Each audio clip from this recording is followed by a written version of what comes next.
Now we're going to discuss the laws how to daven. So we're going to go through yesterday's steps, today's steps. Very important for every single day of a Jewish male's life. There's 5 things you must make sure before you daven. We learned yesterday. Number 1, wash your hands. Good job. According to the Rambam, and feet and face. Face, it's a very important thing. As soon as you wake up, go to the bathroom. That's that. After you wash your hands by your bed, after the bathroom, you wash your face. This is every Jew must do this. The feet is not our custom, but the Rambam says you should wash your feet too. Doesn't need to be so. Number 2, you have to wear a shirt. What about my English? What? No, when you daven, you have to wear a shirt. For the morning English, no. For the morning things also, yeah. I mean, over here it says for Shemana Esrei. I'm not sure for the morning. Number 3, the pants. That's basic. You have to wear underpants to say Shema also. Davening is more. You have to wear a shirt too. Number 3, you have to make sure you're davening in a place which is not a bathroom, not a shower room, not a place that there's anything, any not modest thing over there. And also, better, it should not be it should be clean, not smelly. Better. If in a case that you bedroom of the kid, right? Bathroom of the kid? Not bathroom, bedroom. Bedroom, why not? Sure. It's better if it's a very nice, clean place. If it's not, it's fine. But bedroom, my bedroom, no, right? You could have it in your bedroom, sure. Anything, even on the gun? In your bedroom? Why not? Sure. I heard that you make the baby. No, you could have it in your bedroom as long as there's nothing, in my bedroom there's my baby pees on the blanket, but that's fine because like I said, until the baby's eating by himself, not from his mother, that's when you consider his waist dirty. But as long as the baby is still, before he's eating, if he pees on the blanket, that's fine. I mean, better clean it obviously, but for davening purposes. Number 4, you have to make sure that you are clean inside. You have to go to the bathroom. You almost must go to the bathroom before you daven. Okay, for some reason there's no line over here, but there should be a line because you have to go to the bathroom for davening. If you daven without going to the bathroom, as long as you can hold yourself in, technically in theory, for 40 minutes, that's fine. Now, if you need to go to the bathroom in the middle of davening, so you start at Haidu, Baruch Shamar, right? You start at the beginning, and then by the time you got to Shemana Esrei, you have to go to the bathroom a little bit, that's fine. But before you daven, go to the bathroom. In general, bathroom is it's not this discussion over here, but in halacha, in Torah, it's very important to go to the bathroom as soon as you have to. Especially number 2, it's top priority. You must. It's almost an avera. It's a sin. It's prohibited. You're prohibited to hold yourself in. Especially if you're really holding it in, like holding it in very hard. During the dark. And during the holiday, whenever you can't hold yourself in. In the olden days, number 1, they did wherever they wanted. So in these days, it's a problem. It says in Torah it's unhealthy to ever hold anything in. You have to go to the bathroom as soon as possible. After you go to the bathroom, you say a bracha, right? You have to clean your nose. You have to clean your throat. It has to be totally clean in every part of your body. If you have to, if somebody sneezed, farted, that's fine, right? It says over here, if you need a fart, you should walk 3 steps back, fart, and then go back. That's not the custom these days. You cannot fart. During the tefillin, you're not allowed to fart. Yeah. How do you say fart in fancy? But sometimes pass gas. You don't want to. So if it happens, it happens. You all do since by accident, but you have to make sure if you really need to pass gas, you have to take off your phone. If someone is drunk, 100% drunk, is wasting his time when he davens. He has to daven again. If someone is tipsy, so he doesn't need to daven again. Tipsy means you drink a little bit of l'chaim, but you're not allowed to daven until you totally get it off. So some people on this show, they drink l'chaim before davening. Bit of a problem. You have to make sure when you daven, you have not even a rub off of the alcohol. You can't before davening. You're not. It's a problem. Before davening, you cannot. You're not meant to. Better not to. waste your time with yapping with your friends in show and comedy. You're meant to prepare yourself mentally. Which means in the olden days, in times there were big sages that for an hour would contemplate. For an hour they would pray. For an hour they would calm down from the prayer. In these days we're shorter on that, but it's a must. You have to think about contemplating your relationship with God, how God is so great and you're so small, and you're lucky to talk to him. And in general, the Rambam says you have to make your mind calm. Today everyone does these yoga stuff. This the Rambam says every time before you pray, you must push away all thoughts. And it says that in the Shulchan Aruch, and it says in the Siddur before Shemana Esrei. Before Shemana Esrei, you want to like push away all the thoughts, just calm down. And imagine as if you're talking to God, whatever that means.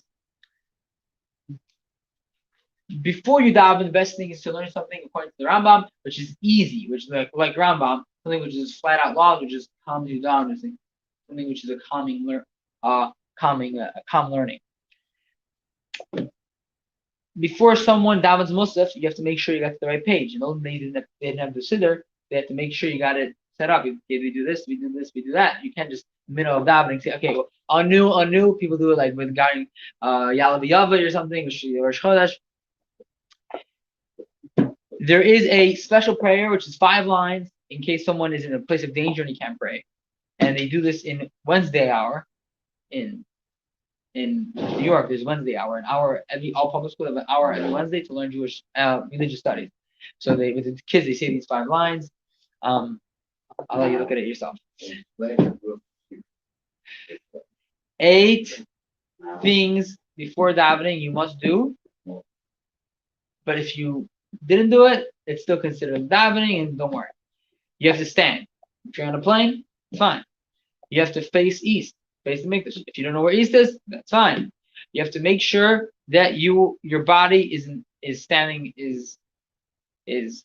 correctly. Your clothes have to be clean. Again, if you don't have clean clothes, still daven. You have to make sure the place you are in is the right place. We're going to explain what that means. You have to bow down in the right times.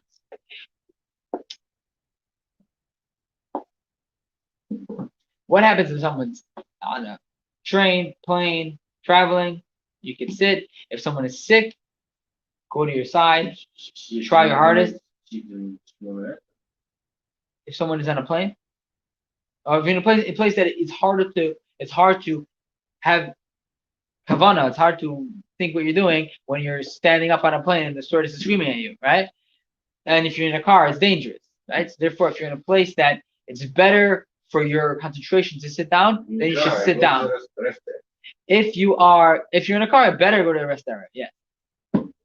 If someone is, yes. The rule is in general, whatever makes you have stronger concentration. So if you're standing in shul, you should stand up. If you're driving a car or any other place which will ruin your concentration, if you're sick, don't drive yourself crazy to stand up. Yes, you could. Number 2, the concept of facing east. Right? What happens if you're in Israel or you're on the other side of the road? Obviously, you face wherever that. In America, you face east. Now, what happens if you're in Israel? So you're in Israel, so you face Jerusalem. What happens? You face whichever direction it is. Oh, you're saying which way? Yeah. Yeah. So yeah. Okay. You have to. If you're standing in Jerusalem, if you're standing in Israel, you face Jerusalem. If you're standing in Jerusalem, you face the mountain, Har Moriah. If you're in Har Moriah, you face the actual Holy of Holies, or the place where it used to be. And like I said, under the Holy of Holies is the Ark, so it's quite a spot. It's also west. No, it's not. It's down. You face. Yeah, down. West. Yeah. South. You face the south. Yeah. So it's actually the old schools in Ukraine, southwest. I don't know. I'm not sure. I don't live in Ukraine. In general, we're not so, we don't try to be exact, because even in America, if you technically, it's not exactly east. It's a little bit tilted. Okay. Yeah, I'm talking about in New York. Oh, in Florida, you're right. Florida is more straight towards Israel, if I'm not mistaken. Your feet have to be touching each other. You daven. Try touching each other. You should, when you daven, your face should be facing the ground, or sort of facing the ground. Your eyes should see the ground, and your heart should be facing above, whatever that means, as if you're standing in heaven. The Rambam says you should put your hands like this when you daven, right over left. Like this is the Rambam. We don't. This is not our custom, but we go. Some people still do it today. They daven like this or like that. Yeah. You want to stand like and to put it. I'm pretty sure on your heart, so like this. I think people do that like this even today. You have to stand like you're a servant in front of his master with fear, awe, and you should not go like this. This does say Shulchan Aruch on your hips, and when he sees, you're not meant to put your hands on your hips when you daven. In other words, you can't. This is like more like, hey, what's up? Right? You have to be like this, like in like Japan, they go like this, right? So it's the same concept. Number 4, which is clean, fancy clothes, as if you're standing in front of a king. You're not going to go to President Trump in your robe, right? So even Biden, you would. When you daven, yes. It's Like you work in the field. You're not. If you work in the field, I don't know what to tell you. It says, like I said, it's better. It's better to do all these 8 things. If you can't, you can't. You shouldn't hold anything when you're davening. People, I unfortunately sometimes don't do this because I'm holding a baby. If I let go of him, I can't have any havana because he's going to shout so loud, so I got to hold him. But it says here you can't hold anything when you're davening besides the siddur you're allowed to hold. You can't even hold your tefillin. Well, I found it if you daven. Yeah, I guess so. About the siddur. During Sukkot, siddur is fine. During Sukkot, you're allowed to hold your lulav because it's the mitzvah of the day. There's a certain weight called kav. If you're carrying on your head, if you're a workman, you're carrying on your head something which is more than 4 kav, you should take it off, and put them behind you. If it's any weight you kind of in the old days used to carry weights on their heads. You can't carry any weight on your head if you put it down or put it behind you. If it's 4 kav, then you have to put it on the floor. How much a kav is, I'm not sure. In general, I think you just put your stuff down when you down. Yeah. You're not allowed to stand on a high place when you daven. Like no, it's not considered. If it's a few good inches, unless it's a domain for itself. If it's 6 feet by 6 feet, maybe even smaller. Or there's a gate around it. That's fine. Yeah, but there's a gate around it, or there's a space. It's not so small. You have to have windows in the shul facing Yerushalayim, and you meant to have windows in the front. If you build a shul, then the windows in the front of the shul. It means there, right? Yes. Now there's a special halacha which everybody has to know. I see it a lot over here. You're not allowed to daven behind the shul. Now, what behind the shul is, I'm not clear yet. But if you're davening, like if you can daven there, or you can daven behind the shul. Yeah. You can daven in a place which is a haunted house. These days, people don't have that problem. You can daven in a haunted house. What does it mean? Now, if here's something which nobody keeps, but I'll say it anyways. For some reason, you're not allowed to sit or walk past 6 feet around somebody that's davening Shemona Esrei. But nothing. It says that in Shulchan Aruch. Yeah. I asked you. He said no. Sometimes it's not possible. If it's not possible, I don't know what to tell you, but you have to. It's not have to. It's better to have a special place where you daven every single time, the same place. If somebody doesn't. What? You gotta sit next to somebody without thing. Right. You can stand on a chair or on a bed, like I said before, because why? But if it's 4 feet, 6 feet by 6 feet, or there's a gate around it, that's fine.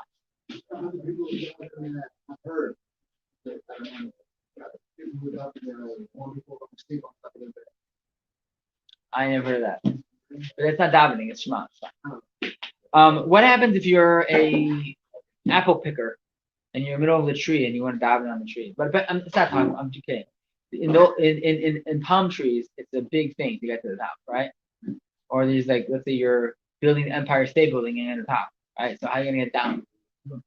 So But what's the problem with it? too bad, gotta go down. Shema, you don't need to go down. For Shema, you have to go down. Where? In the. If you're no, and that's the, if you're working, of course, if there's a 6 feet space that you can stand, that's fine. If there's no place that's 6 feet by 6 feet, you have to go to the bottom. LOI? It's about an elevator. There's 6 feet in an elevator. 6 feet by 6 feet, usually. Yeah, you can down there. It's interesting, halacha, that if you are getting paid, you're a worker that's getting paid, you make a short davening. But we don't do that today. There's a short davening for a worker man to not waste his time. According to halacha, it's a sin to trick your owner and not work 100% all your might. You still, therefore, you're not allowed to do 2 jobs. You can't do night job and day job unless he knows, because he knows that you don't have enough energy.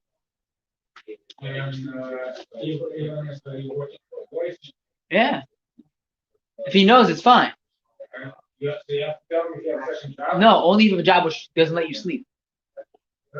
If it's a job that doesn't let you sleep.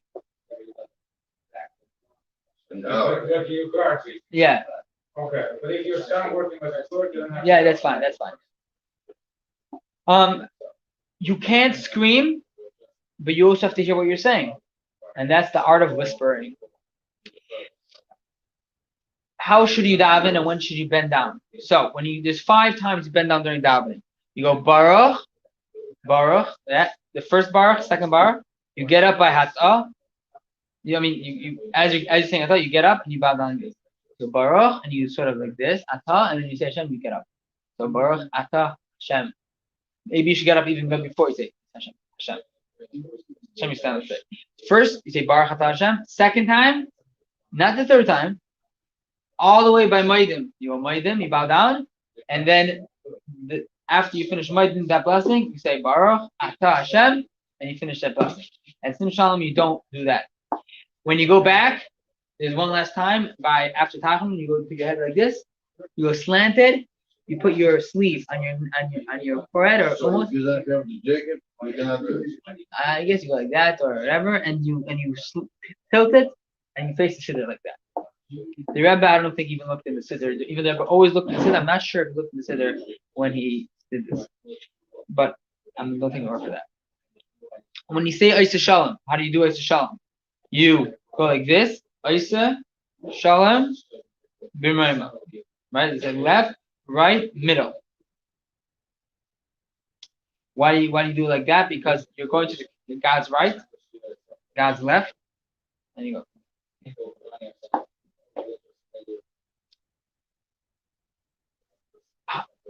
The most ideal sense, when you're bowing down, you have to pop out your spine. But as the Rambam says, as long as you're visibly trying to move back down, that's fine.